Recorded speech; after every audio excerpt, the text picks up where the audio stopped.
오늘은 이제 지진파 분석을 통해서 지구 내부의 구조를 어떻게 알아내는지 그 방법에 대해서 얘기를 해보겠습니다. 지진파를 통해서 지구 내부를 들여다본다는 것은 우리 일상생활 속에서도 경험할 수 있는 것이 있는데 어떤 것이냐면 수박 같은 거를 살 때 우리가 어떻게 해요? 수박을 이제 두들겨 보잖아요. 수박을 두들겨 보는 이유는 수박을 두들기면서 발생한 에너지가 수박 내부를 퍼져나가면서 매질의 특성에 따라서 이렇게 진행을 할 것이고 그 울림이 바깥으로 나오면 그 내부 매질의 상태에 따라서 바깥으로 나오는 울림의 소리가 다른 거예요. 그래서 우리가 그 수박의 소리를 듣고 그 내부 상태를 간접적으로 추측해서 추론해서 맛있는 수박을 사는 거죠. 지구 내부도 하나의 커다란 수박입니다. 얘를 갖다가 이게 통통통통 두들겼을 때 이 안에서 이제 울림이 퍼져나가서 그 울림을 바깥에서 우리가 듣는 거죠. 들으면 이 내부가 어떻게 되어 있다 이제 간접적으로 추론하는 것입니다. 똑같은 원리예요. 그런 방법을 우리가 탄성파 탐사라고 하는데 이 탄성파 탐사에 대한 얘기를 하려면 이제 반드시 알아야 되는 법칙이 있어요. 그게 스넬의 법칙입니다. 이 스넬의 법칙이 뭐냐면 파동이 한 매질에서 다른 매질로 입사해서 진행할 때 이제 굴절이 난다면 그 입사각과 굴절각 사이의 관계가 이런 딱 법칙에 의해서 결정이 된다는 것입니다. 그림으로서 표현해 보면 굴절률이 다른 이 매질 1번하고 2번의 매질에서 1번 매질에서 어떤 파동 에너지가 이렇게 입사를 합니다. 그러면 이 매질의 수직인 선을 하나 긋고 요 위에 생기는 이 각을 우리가 입사각이라고 해요. 그러면 다른 매질로 입사해서 얘가 굴절을 해갈 때 이 위쪽으로 진행한 이 파동에서의 속도가 V1이라 하고 이 아래쪽으로 굴절된 V2의 속도가 더 빠르다 할 경우 굴절각은 더 커지게 되는데 이런 식으로 요거를 세타2로 하면 요거를 굴절각이라 합니다. 그리고 얘네들 사이의 관계를 얘를 V2로 하면 얘네들 사이의 관계는 이런 게 V1분의 V2는 사인 세타 1분의 사인 세타 2 이런 식으로 정해진다라는 게 스넬의 법칙인 거죠. 자, 그럼 이 스넬의 법칙을 지구에 어떻게 적용하느냐? 지구 내부는 층상 구조로 이루어져 있기 때문에 지진파가 이제 진행할 때 여러 매질을 이제 거치게 되는 거죠. 그러면서 이제 스넬의 법칙을 따라서 그 파동 에너지는 지진파는 이제 굴절할 것이고 우리가 그 소리를 듣는 것이죠. 그래서 그려보면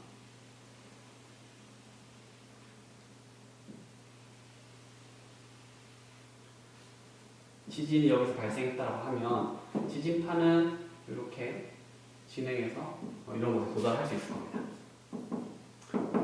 관측소. 그리고 이렇게도 진행할 수 있을 거예요. 지금 이 아래쪽으로 진행한 지진파는 이 매질에서 굴절을 해서 여기서 이런 식으로 다른 매질로 진행했을 때 이렇게 굴절돼서 지진이 진행된 걸 확인할 수 있겠죠.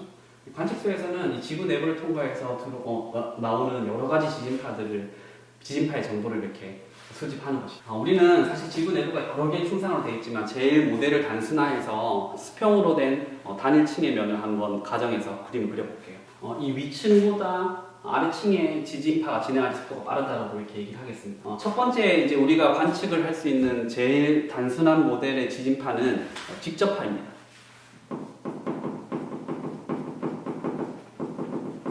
직접파라는 것은 여기 지진이 일어난 곳으로부터 관측소까지 최단거리로 바로 전달되는 거예요. 그러면 이 지진이 발생했을 때 이 진원지로부터 거리에 따라서 지진파가 도달하는 시간 그리고 사이의 관계를 한번 표현해 보고 싶어요. 그것은 어떻게 표현할 수 있을까요? 이 위쪽에서 진행하는 지진파의 속도를 V1이라고 한다면 임의의 위치에 x라는 거리에서 떨어졌을 때 그 걸리는 시간 t는 이렇게 표현할 수 있을 겁니다. t는 x라는 거리를 v1의 속도로 달렸기 때문에 이런 관계로 표현을 해줄 수 있을 거예요. 그럼 이 친구는 이 주시곡선 그 그래프에서 어떤 형태로 나타내는지 한번 그려보겠습니다. 먼저 이 가로축은 거리, 지난 거리입니다. 거리, x라 표현합니다. x. 그리고 이 세로축은요, 지진파의 주행 시간이라고 했습니다.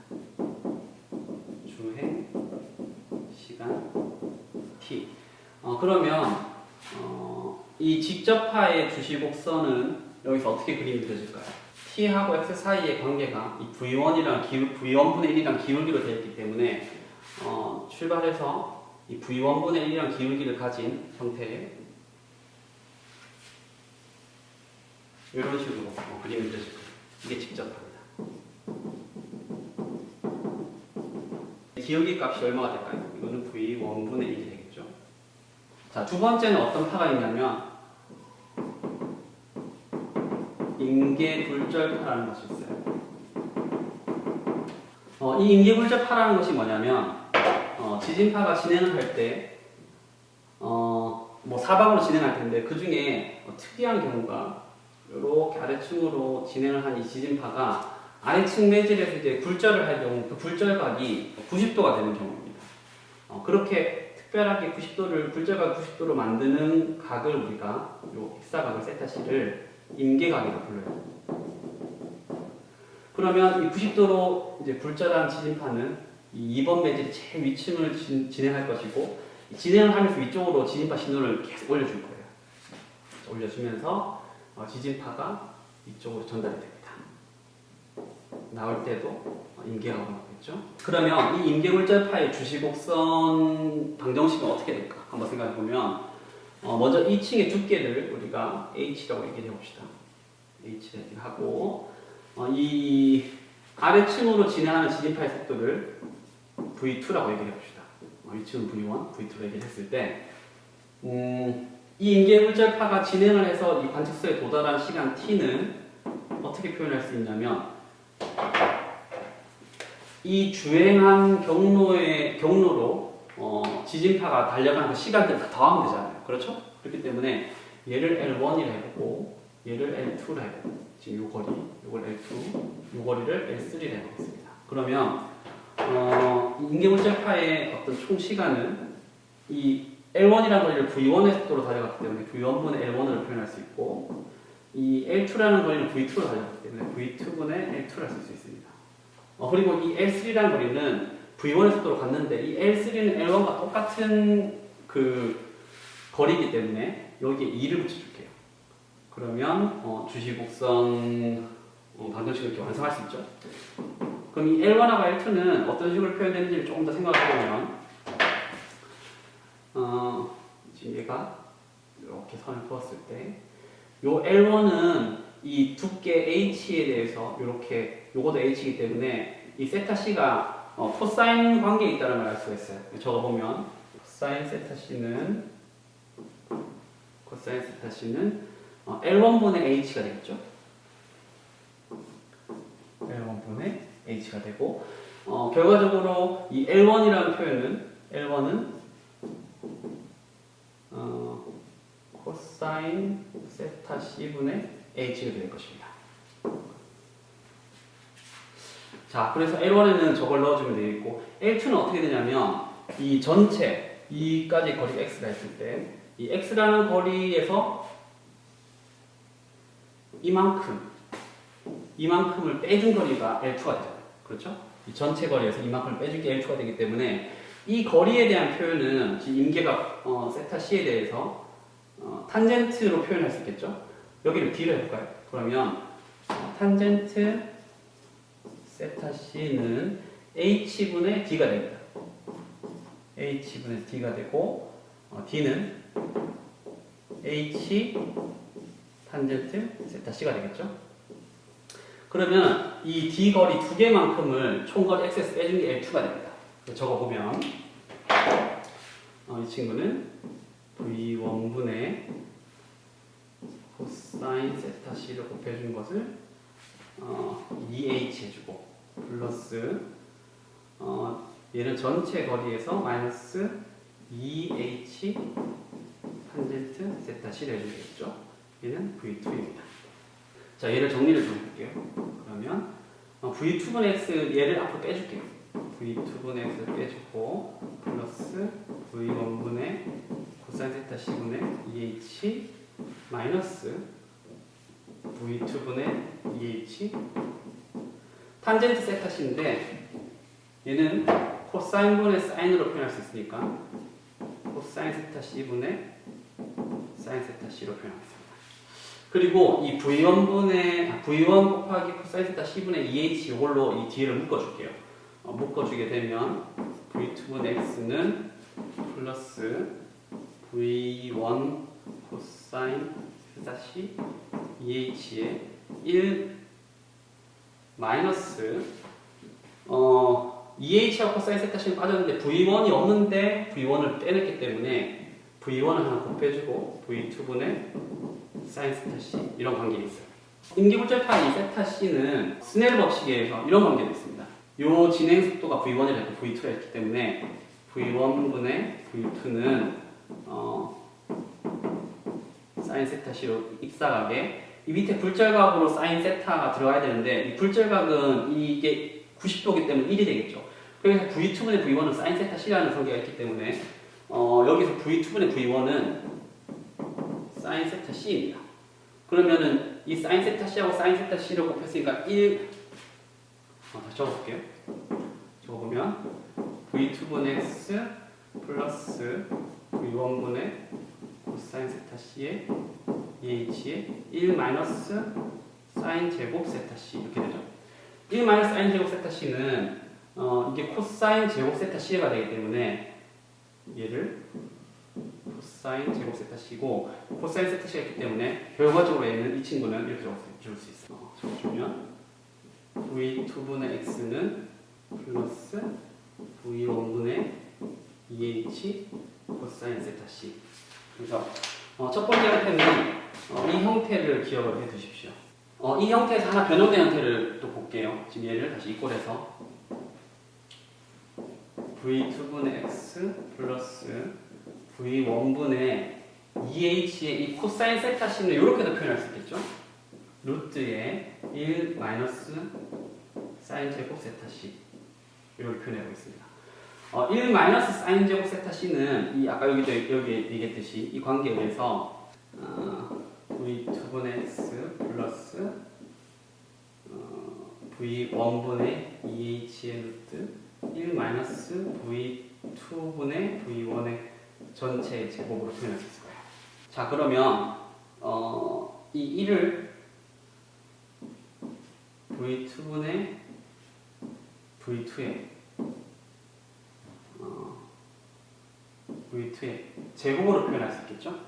그러면 이 안에를 계산했을 때 V2분의 X 플러스 V1분의 2H의 루트에 V2의 제곱에 V2의 제곱 마이너스 V1의 제곱 이렇게 쓸 수 있어요. 이 루트로 이 아래에 있는 분모의 것을 내려주게 되면 결과적으로 이 친구는 V2분의 X는 플러스 V1 곱하기 V2의 2H의 루트에 V2의 제곱 마이너스 V1의 제곱 이렇게 쓸 수 있습니다. 이 형태도 하나 기억을 해두세요.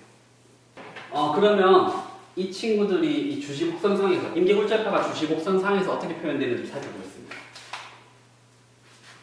예로 살펴보는 게 조금 더 좋을 것 같은데 한번 적어보겠습니다. T는 V2분의 X 플러스 V1분의 2H 코사인 세타 C. 여기서 이 X 값이 0일 때 이 절편 값을 두고 있기 때문에 이 얘가 0인 순간에 시간은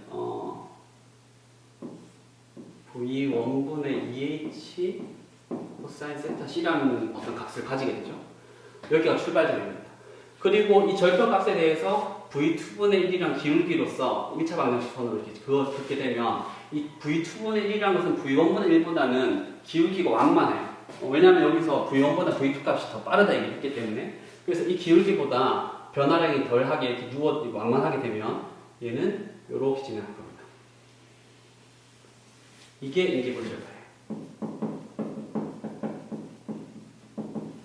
하고 요 식이 나옵니다. 얘의 기울기는 어떻게? 얘는 V2분의 1 이렇게 볼 수 있겠죠? 그러면 여기서 조금 재밌는 게 이렇게 두 지점이 만나는 게 있어요. 그죠? 이 만나는 지점이 의미하는 바가 뭐냐면 이건 크로스에서 X 크로스라 표현했는데 이런 거. 이 위에 V1의 속도로 진행하는 것은 일반 승용차라 보면 되고, 이 아래층에 V2로 진행하는 것은 뭐 스포츠카라 봅시다. 그러면 이 처음에 이 승용차가 어떤 목적지까지 제일 짧은 경로로 진행을 쭉 해요. 근데 이 스포츠카가 이 아래쪽에서 조금 돌아왔지만 빠른 속도로 따라잡는 겁니다. 그럼 처음에는 이 얘네들 사이의 간격이 좀 있겠지만 점차 따라잡아서 언젠가는 이 아래쪽에 있는 이 스포츠카가 그 일반 승용차를 따라잡는 순간이 있을 거 아니에요. 그 구간을 얘기하는 겁니다. 그럼 이 구간을 이제 어떻게 표현할 수 있느냐? 자, XCR로 했을 때, 이 구간은 표현을 어떻게 하냐면, 이 직접파가 어떤 임의의 거리, 그러니까 이 거리에 왔을 때 걸린 시간과 임계굴절파가 이 거리에 왔을 때 걸린 시간이 같아야 되잖아요. 그렇기 때문에 얘는 관계식을 V1분의 X라는 XCR, 이 시간이 V2분의 XCR이라는 시간에서 요걸 써줄게요. 요걸 써주면 V1 곱하기 V2의 EH의 루트 V2의 제곱 마이너스 V1의 제곱, 이렇게 요런 관계가 성립이 해야 됩니다.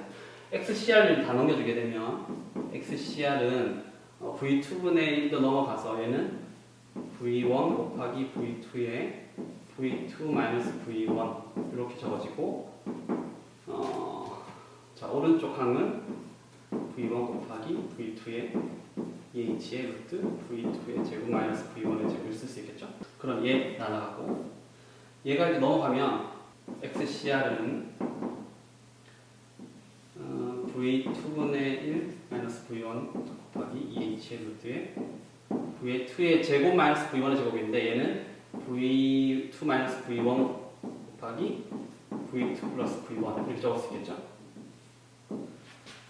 그리고 잘 생각해보면 얘는 루트를 씌운 거에서 이렇게 두 번을 곱해주면 똑같은 형태가 되는데 얘 날아가는 걸 볼 수 있어요. 그래서 결과적으로 XCR은 EH 곱하기 루트의 V2 마이너스 V1분의 V 플러스 V1을 쓸 수 있습니다.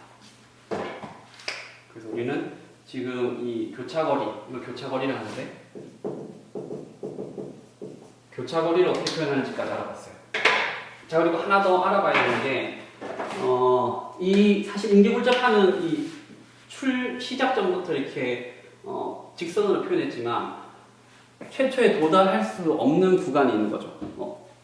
그게 어디냐면 임계각으로 입사를 해서 바로 올라왔자 요 세타 C로 올라온 이 구간 안에서는 절대로 임계굴절파가 관측이 될 수가 없어요. 그렇죠. 그렇기 때문에 저 거리를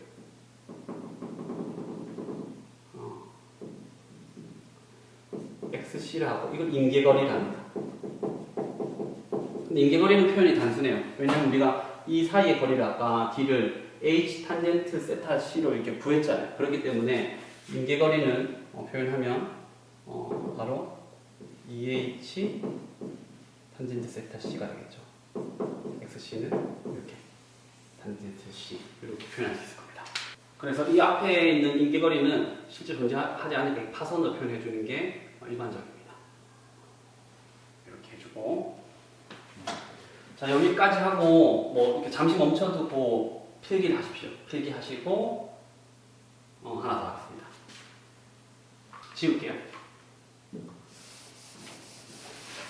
자, 그러면 이제 임계굴절파 한번 정리한 걸 써보고 넘어가겠습니다. T는 임계굴절파는 V2분의 X에 플러스 V1분의 EH 코사인 세타 C 이렇게 표현이 가능하다 했고, 또 다른 표현으로는 V2분의 X에 플러스 V1 곱하기 V2의 EH의 루트 V2의 제곱 마이너스 V1의 제곱 이렇게 쓸 수 있겠죠?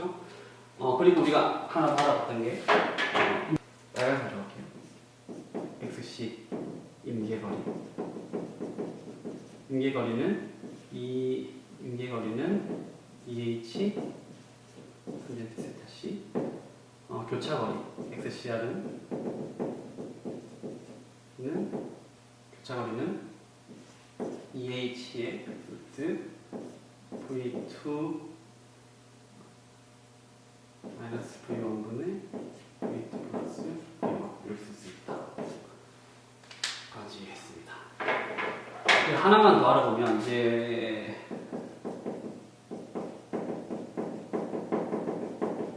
이 반사파라는 게 있어요. 반사파.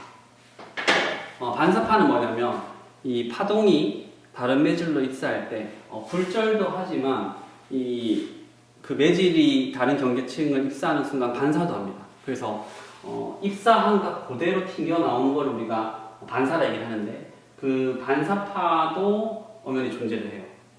그럼 이 반사파는 어떤 식으로 표현이 될지를 살펴보면 빨간색으로 한번 해볼게요.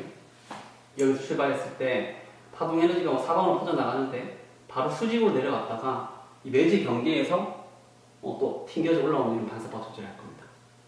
이런 것도 존재할 것이고 요 똑같이 내려갔다가 올라가는 이런 파도 존재할 것이고 조금 더 먼 쪽에서도 똑같이 존재할 것이고 이런 식으로 이렇게 진행을 다 하는 거예요. 이런 걸 반사파입니다. 그럼 이 반사파의 주시곡선은 어떻게 표현할 수 있을까요? 이 t는 이 임의의 거리 x에 생각해보면 그 경로는 이렇게 아래쪽의 층에 반사돼 가지고 올라오니까 요쪽을 선생님이 뭐라 해볼까요? 이번엔 D1으로 하겠습니다. D1을 하고 얘를 D2로 해볼게요. 그러면 이 D1하고 D2는 전부 V1의 속도로 진행을 했기 때문에 V1분의 D1 플러스 D2 하면 되는데 사실은 이 D1하고 D2 거리가 같기 때문에 이 D1으로 해도 별 문제는 없을 겁니다. 그럼 이 D1 값은 어떤 식으로 얘기를 할 수 있느냐? 요렇게 이 H에 대해서 요렇게 진행한 거리의 절반, 총 X의 절반이 되는 이 2분의 X라는 거리에 대해서는 이 피타고라스 정리를 위해서 H 제곱하고 2분의 X를 제곱해준 걸 루트 씌워주면 D1과 같게 되죠. 그렇기 때문에 V1분의 2 곱하기 루트 H의 제곱에 플러스 2분의 X의 전체의 제곱을 쓸 수 있습니다. 그 예를 한 번 더 적어보면 V1하고 이걸 전부 안으로 넣어볼게요. 넣어보면 V1분의 V1의 제곱이 되고 요건 4가 되겠죠.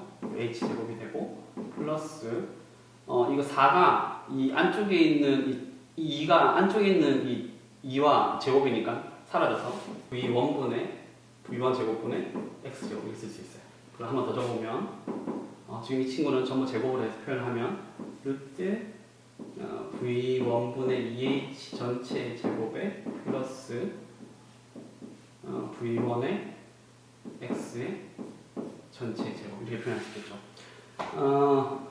V1분의 2H를 T0로 표현하게 되면 T0는 V1분의 2H다 이렇게 했을 때 얘는 T0의 제곱에 플러스 V1분의 X 전체 제곱이 됩니다. 얘를 뭐라 하냐면 연거리 주시라고 해요. 연거리 주시. 왜 연거리 주시라 부르냐면 이 시작점에서 바로 튕겨져서 올라오는 데까지 걸리는 시간이기 때문이죠. 왜냐하면 x 값이 0일 때 그 0인 제자리에서 이렇게 나오는 시간이기 때문에 이걸 연거리 주시라 얘기합니다. 그래서 반사파의 이 결과식을 잘 기억해두고 이 결과식은 잘 보면 쌍곡선 방정식이에요.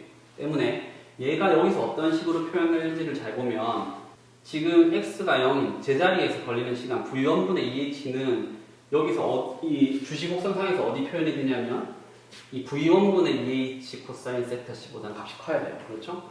이 인계골절파의 이 초기값보다는 절편값이 왜냐하면 코사인 세타 c가 0부터 1 사이 값을 가지기 때문에 적어도 이 값보다는 큰 어딘가 이쯤에 v1분의 2h가 있을 거예요.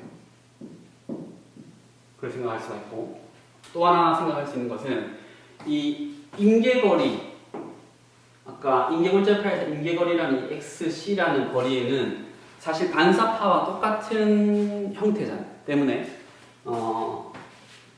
여기서 또 반사파가 인계골절파와 만나야 됩니다.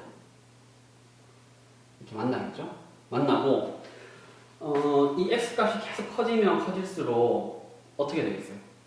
이 T0의 값은 사실 이 x가 거리가 멀어지면 멀어질수록 작은 값으로 이렇게 별로 이렇게 신경을 쓰지 않아도 되는 값으로 되기 때문에 그 말이 무슨 말이냐면 이 x랑 거리가 멀어지게 되면 이렇게 아래쪽에서 튕겨서 오는 그 거리가 직접하고 거의 뭐 차익 없이 비슷해지는 경로로 진행을 한다는 거죠. 그렇죠?